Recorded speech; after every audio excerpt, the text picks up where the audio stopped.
Hürmetli vatandaş, bugünkü şiirlerimizden başlayımız. YouTube, Google kanalı açılgandek turdu, mangandek turdu. Tüneyinki sınakını sözlep olduk. Bugün yani sınak değil, yani çıkmaya kalmış o vatandaş.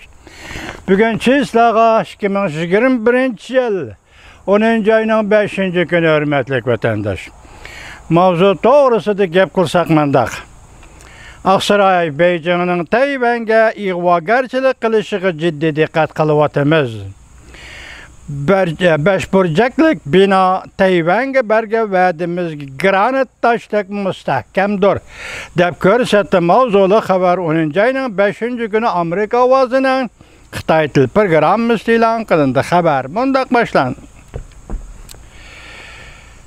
Washington, Beijing 4 gündün biri Tayvan hava boşluğu farqlantirish rayoniga zo'r ko'lamda parokandachilik qilgandan keyin Amerika Davlat Mudofaa Ministrligi mundaq ko'rsatdi. Amerikaning Tayvan bexatarligi to'g'risida bergan va'dasi granat tashdek mustahkam. Tayvan Beijingni ayblab mundaq dedi. Tayvan bo'g'izi jiddiy vaziyatning jinoyatchisi. Beijing mas'uliyat ig'vogarchilikni darhol to'xtatish kerak. Deb ko'rsatdi 10. ayning 4. kun Jungo Amerikani ayblab, Amerika Tayvan bo'g'izidagi jiddiy vaziyatga mas'ul bo'lishi kerak dedi. Demak, Amerika Tayvan bo'g'izidagi jiddiy vaziyatga Jungo mas'ul bo'lishi kerak dedi. Jungo Tayvan bo'g'izidagi jiddiy vaziyatga Amerika mas'ul bo'lishi kerak.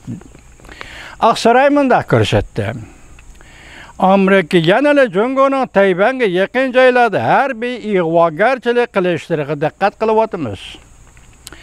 Vaqalarning taraqqiyotiga davomli jiddiy diqqat qilamiz. Aksarayning bayonotchisi yana mundaq ko'rsatdi. Amerika Jungo taraf bilan xususiy suhbat elib bordi va uchrashdi. Mushu gap qaltis gapgina vatandosh.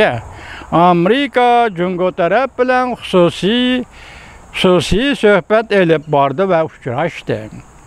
Amerika Kengash palatasi Tashqi munosabatlar komitetining Cumhuriyetchilar partiyasi mansubi senator Jemrich mundaq ko'rsatdi. Jungo Tayvanga hujum qilishni mashq qilyotdi.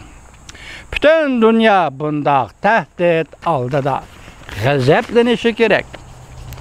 Aksaray axborot katibi Pisaki Jenis Pisaki haftaning 1. kuni muxbirlarni kutib olish yig'inida Beijingning bu harakatlarga diqqat qiladiganligini bildirdi. Biz yanada Jungoning Tayvanga yaqin yerda ig'vogarchilik harbiy harakatlaridan andisha qilyapmiz. Bayonotchi Pisaki mundaq ko'rsatdi. Bu harakatlar muqimlikni buzdi. Xato hukm qilish xatari va bu rayonning muqimligiga ziyon solish xatari mavjud. Biz Beijing hukumatining Tayvanga harbiy ig'vogarchilik qilishini diplomatik va iqtisodiy bosim paydo qilishini to'xtatishga da'vat qilamiz. Bizning Tayvan bo'g'izining tinchligi va muqimligini uzun muddatlik manfaatimiz bor. Amerikaning bu yerda uzun muddatlik manfaatimiz. Bayonotchi yana mundaq ko'rsatdi. Bu demak Amerikaning davomli Tayvanga yordam berib, Tayvanning o'zini qo'g'dab qilish iqtidorini saqlash deganlikdir.